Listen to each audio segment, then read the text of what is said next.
પાછળ જે ફીસ કે પૈસા જે પે કરવાના થાય એની માટે પપ્પા કેપેબલ નહોતા. જે બી કરવાનું તું જાતે જ કરવાનું. એ વસ્તુ બી એવી છે કે જ્યારે સ્ટાર્ટ કર્યું ત્યારે ફ્રેન્ડ સર્કલનો બી અહીંયા ઓછા હતા, પણ જે બી એને ઓળખતા હતા, જેટલા લોકોને રિક્વેસ્ટ કરી કે ભાઈ એટલા પૈસાની જરૂર છે, તો એ લોકો બી આપ્યા હતા, હેલ્પ બી કરેલી એમ આપણને એ ટાઈમ પર.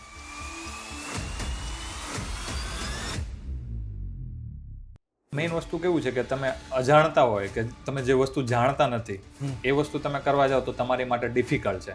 કોઈ એમ કે આ જગ્યા પર જરૂર છે તો આપણે ત્યાં જતા રહેતા એમ. પેલું કોઈ એમ ના કહેતા કે ભાઈ આ જોબ હું ના કરું, એમ જતા રહેતા. બેસ્ટ ગુજરાતી ફૂડ ક્યાં મળે છે? હિલિંગ રોડ પર. ક્યાં?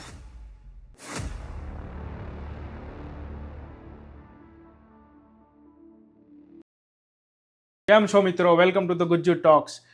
હવે કોઈ બી સ્ટુડન્ટ જ્યારે ઇન્ડિયાથી યુકે આવે ત્યારે એનું પેલું સપનું શું હોય કે ભાઈ સ્ટડી કમ્પ્લીટ કરો અને સ્ટડી કમ્પ્લીટ કરીને ભાઈ જોબ સિક્યોર કરવી. એમ કોઈનું સપનું એવું હોય કે ભાઈ આપણે જોબ બોબ નથી કરવી, આપણે ડાયરેક્ટ કંપની જ ખોલવી છે, એમ કે ભાઈ બિઝનેસ કરવો છે ઇન્શ્યોર એમ. તો આજે આપણી સાથે એવા જ એક ગેસ્ટ છે કે જે એઝ સ્ટુડન્ટ તરીકે આપણે ઇન્ડિયાથી યુકે આવ્યા, બરાબર, સ્ટડી કમ્પ્લીટ કર્યું અને જોબ બી કરી, બરાબર, પણ અત્યારે as a successful business run કરે છે.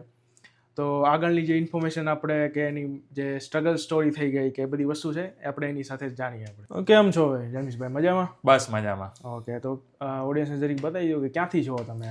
હું સુરત, ગુજરાતથી બિલોંગ કરું છું. ઓકે, આમ સુરતમાં એકચ્યુઅલ ક્યાંથી? કતારગામ. કતારગામ. ત્યાં તમારું આમ મૂળ વતન ક્યાંનું? એકચ્યુઅલી મારા ગામનું નામ રામપુર છે, તાલુકો વલભીપુર, જિલ્લો ભાવનગર. ઓકે, તો સુરતમાં આપણે ગ્રેજ્યુએશન ક્યાંથી કર્યું તમે? ગ્રેજ્યુએશન પછી જોબ કરતા કે બિઝનેસ કરતા, એ જરીક બેકગ્રાઉન્ડ જરીક બતાવી દો તમે. મેં એન્જિનિયરિંગ કરેલું છે, ઇલેક્ટ્રોનિક્સ એન્ડ કોમ્યુનિકેશન એન્જિનિયરિંગ, એ બી ગવર્મેન્ટ એન્જિનિયરિંગ કોલેજમાં. ઓકે. અને જ્યારે મારું એન્જિનિયરિંગ ચાલુ હતું ત્યારે જ મેં ધીમે ધીમે મારો એક બિઝનેસ સ્ટાર્ટ કરેલો. ઓકે. અને આફ્ટર મારું ગ્રેજ્યુએશન પત્યું પછી મેં એ બિઝનેસને એક્સપાન્ડ કરવાનું સ્ટાર્ટ કરી દીધેલું હતું. ઓકે, તો બિઝનેસમાં શું કરતા? મતલબ કઈ ટાઈપનો બિઝનેસ હતો? ઈ કોમર્સ બિઝનેસ તમે સાંભળ્યું છે કે એમેઝોન, Online નો. ફ્લિપકાર્ટ? હા, ઓનલાઈનનો બિઝનેસ જે આપણે વર્ડ યુઝ થાય ઓનલાઈન. ઓનલાઈનનો બિઝનેસ. ઓકે, એમેઝોન થઈ ગયું, ફ્લિપકાર્ટ થઈ ગયું, અને બીજું કોઈ એવું? બીજા એવા ઘણા પ્લેટફોર્મ છે, ત્યાં મીશો છે, ઇટ્સી છે, એ ટાઈપના. ઓકે, તો મતલબ કેવું ચાલતું? બરોબર, આમ ઓકે રાગે કે કેવું? ના, એટલે જ્યારે સ્ટડી ચાલતું હતું ત્યારે કરતા, એટલે ધીમું હતું. પછી જ્યારે સ્ટડી પતી એટલે એને એક્સપાન્ડ કરવાનું ઓકે, તો ચાલુ. તમે સ્ટડી સાથે કરતા હતા ચાલુ? હા, જોડે કરતા હતા કે સાઈડમાં ખર્ચા કાઢવા ઓકે, માટે. તો એમાં ટાઈમ મળી જતો હતો? એટલે ટાઈમ તો નીકળે કે ના નીકળે તમારી ઉપર ડિપેન્ડ છે, કાઢવો કે ના કાઢવો. એ બી છે, બરોબર છે. તો મતલબ સ્ટડી સાથે કરતા હતા ઇન શોર્ટ? યસ. ઓકે, તો પછી આફ્ટર સ્ટડી તમે શું કીધું કે એક્સપાન્ડ કરવાનું હતું? એટલે જે ધીમે ધીમે ચાલતો હતો બિઝનેસ, એને આપણે મોટા પાયે સ્ટાર્ટ કર્યો. પહેલા જ્યારે સ્ટાર્ટ કર્યો ત્યારે ઘરેથી કરતા હતા. ઓકે. પછી આપણે ગોડાઉન કે ઓફિસ ટાઈપની જગ્યા લીધી, પછી એમાંથી સ્ટાર્ટ કર્યું. ઓકે, તો પહેલા ડાયરેક્ટ તમે સપ્લાયર પાસેથી કઈ નાનો કોઈ હોલસેલર પાસેથી લેતા કે ડાયરેક્ટ આપણે સપ્લાયરમાંથી લેતા, જે ચાઇનાથી મતલબ ઇમ્પોર્ટ કરાવતા એવું કાંઈ? ના, એ ટાઈપનું તો નહોતું, કારણ કે જ્યારે સ્ટાર્ટ કર્યું ત્યારે તો કેવું કે લોકલ સપ્લાયર જ તમારા માટે બેનિફિટ થાય, કારણ કે મોટો સ્ટોક તમે કરી ના શકો, કારણ કે ઇન્વેસ્ટમેન્ટ લાંબુ ટૂંકું જોઈએ તમારે. એટલે લોકલ સપ્લાયર પાસેથી પરચેસ કરતા હતા. પછી ધીમે ધીમે જ્યારે એક્સપાન્ડ કરવાનું સ્ટાર્ટ કર્યું એટલે પછી ડાયરેક્ટ સપ્લાયર જે મેન્યુફેક્ચરિંગ હોય કે પછી જે મોટા સપ્લાયર હોય કે જે આપણને બોમ્બેમાં મળી રહેતા એ લોકો, તો આપણે એ લોકો જોડે પછી ડાયરેક્ટ કોન્ટેક્ટ કરીને આપણે સ્ટાર્ટ કર્યું. તો કેવું હાલતું? આમ સારું હાલતું કે? એટલે તમારું પોકેટ મની સેવ થઈ જતું જ્યારે સ્ટડી કરતા હતા ત્યારે. બરોબર. એટલે તમારા ખર્ચાને એવું સર્વાઈવ થઈ જાય એમાંથી. ઓકે, તો એ બધું ચાલતું હતું. ઓકે, તો પછી ત્યાંથી બધું બરોબર ચાલતું હતું, બરોબર, તો અહીંયા આવવાનું કારણ જે યુકેની અંદર? એનું મેઇન રીઝન એ છે કે કોરોના 2019માં જે કોરોના આવ્યો ત્યારે મારો મેજર જે બિઝનેસ થતો હતો એ ચાઇનીઝ એપ્લિકેશન ઉપર થતો હતો. Chinese application like? નામ મને એકચ્યુઅલીમાં યાદ નહીં, પણ એનું નામ ફેક્ટરી હતું. બ્રાન્ડ ફેક્ટરી ના, બ્રાન્ડ ફેક્ટરી નહીં, પણ ફેક્ટરી. હા, club factory. Okay, club factory ઉપર મારો મેઇન બિઝનેસ હતો. 80% મારું જે રિવેન્યુ જનરેટ થતું હતું ત્યાંથી થતું હતું. બરોબર. પણ એ વખતે કોરોના ટાઈમે સરકારે એવું ડિસિઝન લીધું, ગવર્મેન્ટે, કે ચાઇનીઝ એપ્લિકેશન આપણે બેન કરીએ છીએ. તો એ વખતે એ બધું સડનલી મારો બિઝનેસ એકદમ સ્ટોપ જેવો થઈ ગયો, કે બંધ જ થવાના આર ઉપર આવી ગયો એમ. ઓકે, તો એ મતલબ શું સેલ કરતા તમે એમાં? કે અમે તેમાં છે ને બધી ઇમિટેશન જ્વેલરીઝ ને એ ટાઈપનું સેલ કરતા હતા, વોચીસ ને imitation jewellery like that one. Okay, like accessories like men's and women's wear kind of. Okay, તો મતલબ એ બધી વસ્તુ થઈ તો એના હિસાબેથી કે હવે વિચાર આવ્યો કે ભાઈ છોડો હવે અહીં નથી મેળ આવે એમ તો આપણે કંઈક બીજા ઓપ્શન વિચારીએ કે લાઈક કેનેડા કે કાં તો યુએસ થઈ ગયું કાં તો યુકે થઈ ગયું ઓસ્ટ્રેલિયા થઈ ગયું એમ પણ આ ત્યારે તો આઈ થિંક મને યાદ છે ત્યાં સુધી આપણે બધા કેનેડા તરફ વધારે જતા એમ તો ત્યાં કેમ નહીં અહીંયા કેમ એમ એટલે એ જે થયું આપણી જોડે એટલે આપણે બિઝનેસ હવે એક્સપાન્ડ કરવાનું તો કોઈ પેલું હતું જ નહીં કારણ કે કોઈ વે દેખાતો નહોતો એટલે પછી આપણે માર્કેટ રિસર્ચ પાછું સ્ટાર્ટ કર્યું એટલે લોકોના ઓપિનિયન લીધા કે હવે શું કરીએ એમ તો મેજોરિટી લોકો એવું કીધું કે બહાર જતા રહો, બહાર ફ્યુચર બ્રાઇટ છે એમ. હા બ્રાઇટ છે. એટલે આવું કેવું કે બહાર હોય એ લોકો પાસે બી પૂછ્યું અને ત્યાં બી લોકો જે રહેતા હોય એને બી પૂછ્યું એટલે લોકો એવું કીધું કે બહાર જતા રહો એટલે આપણે ડિસાઈડ કર્યું કે બહાર જઈએ. હવે બહાર જવામાં કન્ટ્રી બહુ બધી હતી તો કન્ટ્રી કઈ સ્પેસિફિક ચૂઝ કરવી એની ઉપર ક્વેશ્ચન હતો તો એની ઉપર પાછું રિસર્ચ સ્ટાર્ટ કર્યું તો લોકો એ ટાઈમે મેજોરિટી કેનેડા બાજુ જતા હતા. અમેરિકાના ઓસ્ટ્રેલિયા લોકો એવોઇડ કરતા હતા કે એનું રીઝન હતું કે ત્યાં તમારે થોડુંક બેલેન્સ ને બધું વધારે શો કરવું પડતું હતું એટલે એ બી આપણા માટે હતું નહીં, બજેટમાં હતું નહીં એટલે પછી આપણે ડિસાઈડ કર્યું કે જ્યાં લોકો ના જતા હોય અને ફ્રેન્ડલી બજેટ હોય એવું સિલેક્ટ કરીએ તો એમની માટે આપણી માટે એક ઓપ્શન હતો કે યુકે. અને એ ટાઈમે યુકેની ગવર્મેન્ટે બી સ્ટુડન્ટને હેલ્પ કરવાનું સ્ટાર્ટ કરેલું કે આફ્ટર સ્ટડી પછી તમે 2 વર્ષની વર્ક પરમિટ લઈ શકો અને કામ કરી શકો અહીંયા એટલે પછી ડિસાઈડ કર્યું કે આપણે યુકે જઈએ. ઓકે હા એ તો છે UK as compare to other countries મતલબ થોડુંક સસ્તું છે અને ઇઝી પણ છે વિઝામાં આવી ગયા છે એમ. હવે એઝ કમ્પેર ટુ તમે કેનેડામાં અને બધે સ્ટડી એપ્લાય કરો તો સૌથી પહેલાં તો તમારા પાસે 6.5 બેન્ડ માંગે. 6.5 અમુક 6.5 બેન્ડ આવ્યા છતાંય પેલા વિઝા રિજેક્ટ થાય ને બધી વસ્તુ થાય અને પૈસા અને બધી વસ્તુ અટકી જાય વસ્તુ અલગ એમ. રહી વાત યુએસની થઈ ગઈ તો યુએસમાં તો ઓફકોર્સ પૈસા મતલબ કોસ્ટલી એટલું છે તો માણસ જતા પહેલાં એકવાર વિચારે બેંક બેલેન્સ એટલું બતાવવું પડે અને પ્લસ યુનિવર્સિટીની ફીઝ ને એટલી બધી વસ્તુ છે. Same goes to Australia as well. તો યુકે મતલબ ચીપર ઓપ્શન હતો એમ એ ટાઈમે અને એ ટાઈમે તે પછી એ લોકોએ PSW ઓપન કર્યું તો ઇઝી પડ્યું એમ લોકો માટે એમ કે ભાઈ હવે અહીંયા ચલો કરી લઈએ એમ સ્ટડી એમ. મેઇન વસ્તુ કેવું હતું કે યુકે સિલેક્ટ થયું એનું રીઝન એ જ હતું કે વિઝા ને બધું ઇઝીલી થતું હતું અને મેઇન વસ્તુ એ હતી બીજી કે આ બધી પાછળ જે ફીસ કે પૈસા જે પે કરવાના થાય એની માટે પપ્પા કેપેબલ નહોતા. જે બી કરવાનું હતું જાતે જ કરવાનું. પપ્પા પાસે એટલી ફાઇનાન્શિયલ સ્ટેબિલિટી નહોતી એટલે આપણે પછી ડિસાઈડ કર્યું કે જ્યાં ઓછામાં ઓછો ખર્ચો થાય એ બાજુ આપણે મૂવ ઓન થાય. ઓકે તો સ્ટુડન્ટ લોન લીધી હતી કે ભાઈ એટલું સેવિંગ હતું કે ભાઈ યુઝ કરી નાખ્યું? થોડુંક જે બિઝનેસમાંથી અર્નિંગ કર્યું હતું એની સેવિંગ હતી અને એક આપણે સ્ટુડન્ટ લોન ત્યાંની ગવર્મેન્ટ આપતી હતી આપણને કે સ્ટડી માટે આપણે એ એપ્લાય કરી હતી. ઓકે તો પછી એ બધું કરીને આપણે આવી ગયા આપણે 2021 ની અંદર આવ્યા 2021 માં હું એઝ અ સ્ટુડન્ટ તરીકે અહીંયા આવ્યો હતો. ઓકે તો શું જર્ની કેવી રહી પછી આમ એકવાર લેન્ડ થયા અહીંયા એરપોર્ટ ની અંદર આમ બહાર નીકળ્યા તો કેવું હતું આમ એક્સપિરિયન્સ કેવો હતો? એટલે જેવા લેન્ડ થયા એટલે બહાર નીકળ્યા એટલે પહેલી તો ઠંડીનો ચમકારો લાગ્યો હતો ખતરનાક. આમ ઠંડો પવન આવ્યો હોય છે. આપણે તો ત્યાં આપણા જેકેટ પહેરીને આવ્યા એટલે જેકેટ કામ કરે નહીં. તો કઈ યુનિવર્સિટીમાંથી આવ્યા તમે એડમિશન લીધું હતું ને બધી વસ્તુ કઈ શું હતું? આપણે એડમિશન લીધું હતું university of East Anglia, countryside હતી, નોર્વિચ કન્ટ્રી હતી. નોર્વિચ અહીંથી વેરી ફાર છે અને MSc બિઝનેસ મેનેજમેન્ટનો કોર્સ લઈને આવ્યો હતો. ઓકે તો કેટલા વર્ષનો કોર્સ હતો? 1 વર્ષનો? 1 વર્ષનો કોર્સ હતો માસ્ટરનો. મોસ્ટલી આ માસ્ટર 1 વર્ષનો હતો એ સૌથી મોટો ફાયદો એ છે કે ચાલો 1 વર્ષની અંદર તમારું માસ્ટર કમ્પ્લીટ થઈ જાય. ઓલા બીજી અધર કન્ટ્રીમાં ગયા હોય તો સીધા તમારે 2 વર્ષ આપવા પડે એટલે ટોટલ 4 સેમેસ્ટરની ફી પાછી થઈ એમ અને 2 વર્ષમાં સુપડા સાફ થઈ જાય એમ. 1 વર્ષની ફીસ પે કરો એટલે તમે છૂટા થઈ જાવ એમ. ઓફકોર્સ. તો સ્ટડી જેવું કમ્પ્લીટ થયું બરોબર તો પછી જોબ બી કરી છે બધી વસ્તુ. એટલે જ્યારે સ્ટડી બી ચાલુ હતી એટલે તમારે જોબ તો કરવી જ પડે સર્વાઈવ કરવા માટે. તમને બી ખબર છે કે આ કન્ટ્રીમાં સર્વાઈવ કરવું ડિફિકલ્ટ છે. રેન્ટ એક્સપેન્સિવ છે, ટ્રાન્સપોર્ટેશન એક્સપેન્સિવ છે એટલે બધું સર્વાઈવ કરવા માટે તમારે જોબ તો કરવી જ પડે. ઓકે તો મતલબ કઈ પ્રકારની જોબ કરી હતી? જોબમાં તો આપણે બધી ટાઈપની કરેલી છે. આપણે કોઈ જોબ નાની કે મોટી જોઈને નહોતા જતા. આપણે તો કેવું હતું કે સર્વાઈવ કરવાનું હતું એટલે આપણે વેરહાઉસમાં બી કામ કરેલું છે, ફ્રોઝન સ્ટોર હોય એમાં બી કામ કરેલું છે, રેસ્ટોરન્ટમાં બી કામ કરેલું છે, બધી જગ્યા પર કામ કરેલું છે. કોઈ એમ કે આ જગ્યા પર જરૂર છે તો આપણે ત્યાં જતા રહેતા એમ. પેલું કોઈ એમ ના કહેતા કે ભાઈ આ જોબ હું ના કરું એમ, જતા રહેતા. બરોબર છે. તો પછી એ બધી વસ્તુ ચાલુ કરીને પછી આ બિઝનેસનો આઈડિયા ક્યાંથી આવ્યો એમ કે?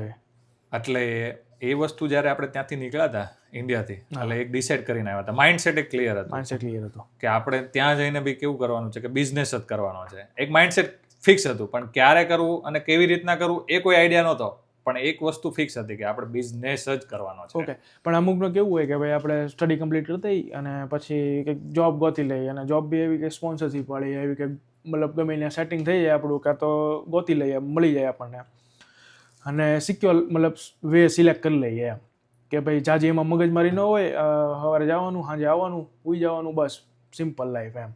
અને બિઝનેસની એ બધી વસ્તુમાં કેવું કે ભાઈ થોડુંક રિસ્કી રહે એમ, તમારે મે બી રિટર્ન આવે કે નોય આવે, તમારા વિઝાના બી આમાં મેઇન તો આ કન્ટ્રીમાં એ જોવાનું એમ, તમે બિઝનેસ કરતા હોય એ ચાલે છે કે નથી ચાલતું એ બી વસ્તુ જોવાની, સાથે સાથે તમારું સ્ટેટસ બી જોવાનું એમ કે ભાઈ તમારું સ્ટેટસ પતતું નથી ને એમ, બંને કને આ લોચા વળી જાય પાછા, તો એ બધી વસ્તુ કઈ રીતે વિચારી તમે જોયું?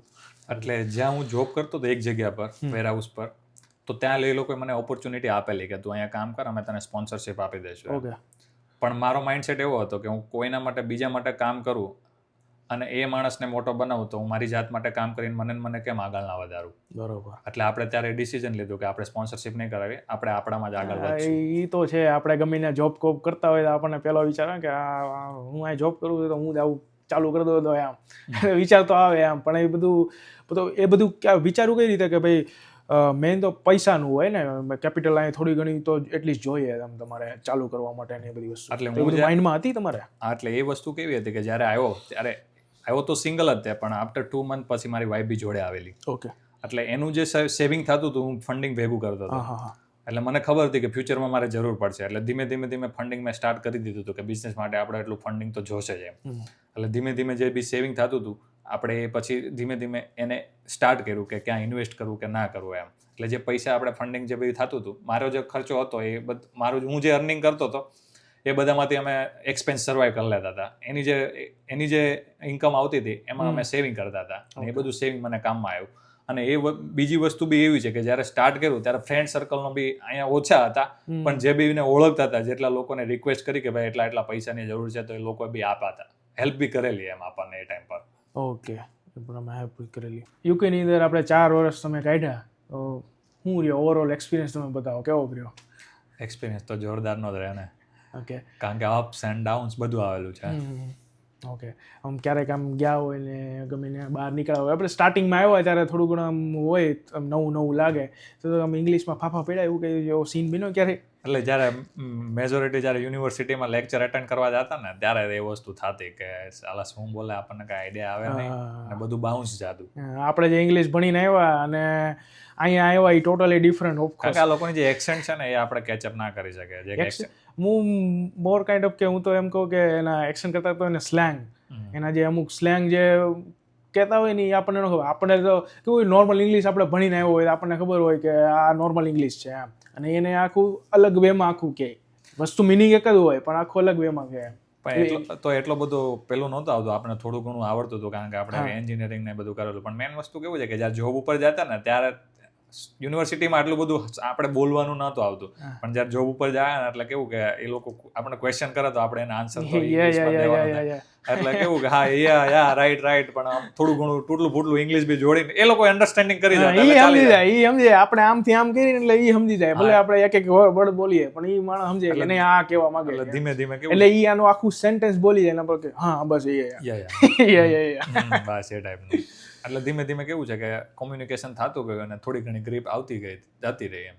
બરોબર છે. તો પછી આપણે જ્યારે અહીંયા કેવું હોય સ્ટુડન્ટ લાઈફમાં આપણે આવતા હોય, આવ્યા હોય બરોબર, તો નવા આવ્યા હોય અને આપણે ખર્ચો કરવાની એટલી બધી આપણે ટેવ હોય નહીં બરોબર, એટલે આપણે સુપર માર્કેટમાં કંઈ બી વસ્તુ લેવા જાય એટલે આપણને તો પાઉન્ડમાં દેખાય, પાઉન્ડમાં એમ નાની અમાઉન્ટ લાગે, પણ આપણે મગજમાં કેલ્ક્યુલેશન હાલતું હોય, તો એનું કઈ રીતનું છે તમારો experience? To be honest answer આપું તો જ્યારે ઇન્ડિયામાં હતો ને તે હું એટલું બધું ના વિચારતો, હું સ્પેન્ડિંગ બહુ સારું એવું કરતો, કારણ કે જાતે કમાતો એટલે પૈસા હતા, કેવું કે પપ્પા પાસેથી માંગવાનું ને એવું કઈ હતું ને, પોતાના હતા એટલે કેવું કે વાપરતા એમ, દિલ ખોલીને વાપરતો એમ.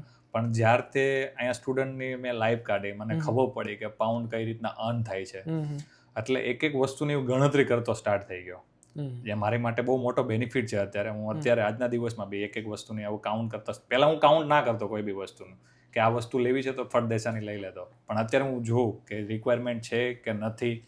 પહેલાં તો કેવું કે નવો આઈફોન આવતો તો હું લઈ લેતો, ત્યાં બી અહીંયા બી, પણ એ પછીનું મેં આ બધું સ્ટોપ કર્યું કે આમાં કોઈ વર્થ જ નથી, ઇન્વેસ્ટમેન્ટ ખોટી જગ્યાએ થાય છે એમ. અને તમે જે વાત કરી એમ કે કોઈ બી વસ્તુ 1 પાઉન્ડની હોય તો તમે એની કમ્પેરિઝન બહુ કરી છે વસ્તુની, કે કોઈ બી સુપર સ્ટોરમાં ગયા તો આપણે જોઈએ કે આ વસ્તુ જોઈએ તો કે 1 પાઉન્ડની છે, તો એને કમ્પેરિઝન કરવું કે 100 રૂપિયા ના લેવાય વસ્તુ. ઇવન મેં જ્યારે કેવું છે કે જોબ પરથી ઘરે આવતો ને તો હું વિચારતો કે 30 મિનિટનું વોકિંગ છે, તો હું એ વખતે મિનિમમ 1 પાઉન્ડ 50 હતા, એટલે હું વિચારું કે 1.5 પાઉન્ડ આ લોકોને આપું એમ કરતાં 30 મિનિટ્સનું વોક કરી લઉં એમ. એટલે એ રીતનું બી મેં સેવિંગ કરતો એમ, કારણ કે હું ખોટું પછી એ ટાઈમે હું વેસ્ટેજ ના કરતો પૈસાના એમ, કારણ કે આપણને ખબર પડી કે અહીંયા કઈ રીતના અર્ન કરવું છે, થોડુંક ડિફિકલ્ટ છે એમ, એટલે પછી ગણતરી કરતો એ વસ્તુની બધી. બરોબર. સ્ટાર્ટિંગના 1 મહિનામાં તો હું ખુદ કે કેવું કે ચાલીને તમે ગયા હતા યુનિવર્સિટી કે વોટેવર છે ને, બસમાં બી નહોતા ગયા. યુનિવર્સિટી તો થોડીક આગી વસ્તુ હતી, પણ જોબથી પછી ઘરે આવું તો એ વસ્તુ કેવું કે એટલું બધું લોંગ ડિસ્ટન્સ નહોતું, એટલે એમાં કેવું કે 30 મિનિટ છે, 35 મિનિટ છે, ચાલી નાખે, 1.5 પાઉન્ડ તો સેવિંગ થાય છે એમ. એ તો છે, ગણતરી તો અહીંયા એક પૈસાની તમે કરો ત્યારે જ તમે મેળ આવે એમ. હું તમને એક સ્ટોરી કહું કે હું જ્યાં મતલબ જે કામ કરતો ને એક સ્ટોરમાં, ત્યાં કેવું કે ત્યાં રિનોવેશન હાલતું હતું, બરાબર, તો બધું રિફર્બિશ કરતા હતા, તો જે વસ્તુ આવે ને, જે નાની નાની ચોકલેટો થઈ ગઈ ને એ બધી વસ્તુ, તો રિફર્બિશ કરતાં નીચે પડેલી હશે ને એ બધી વસ્તુ આમથી આમ હશે. તો જે સ્ટોરના ઓનર છે ને, એ આવીને અમને કહે કે જો તો ઓલો પણ 1 પાઉન્ડ પીડ્યો છે, જો અહીંયા 2 પાઉન્ડ પીડ્યા છે. હું અને બીજા ઓલો ભાઈ છે ને એ ફાફા મારીએ કે શું કહે છે 1 પાઉન્ડ 2 પાઉન્ડ, હું ગોતીએ ક્યાં છે પીડ્યા, ક્યાં પીડ્યા છે.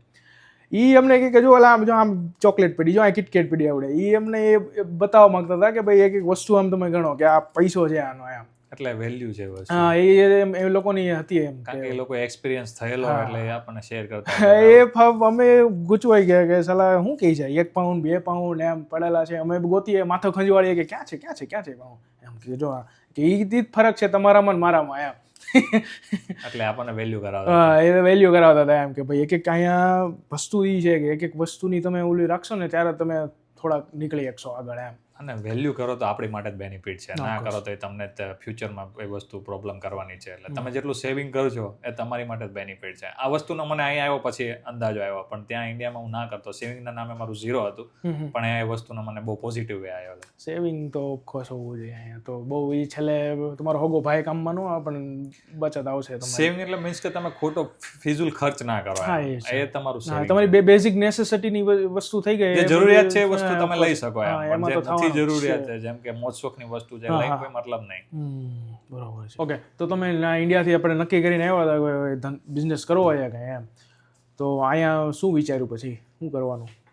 સેમ જે આપણે ઇન્ડિયા કરતા હતા એ જ વસ્તુ, કારણ કે એનો આપણને એક્સપિરિયન્સ હતો ખાસો એવો. ઓકે, એટલે ઓનલાઈનનો ઇન શોર્ટ એમ ઓનલાઈનનો બિઝનેસ હતો, કાઇન્ડ ઓફ કે એમેઝોન ની અંદર. અહીં તો મોસ્ટલી એમેઝોન ચાલે છે. એમેઝોન ને eBay છે, પણ આપણો મેજોરિટી બિઝનેસ એમેઝોન ઉપર છે.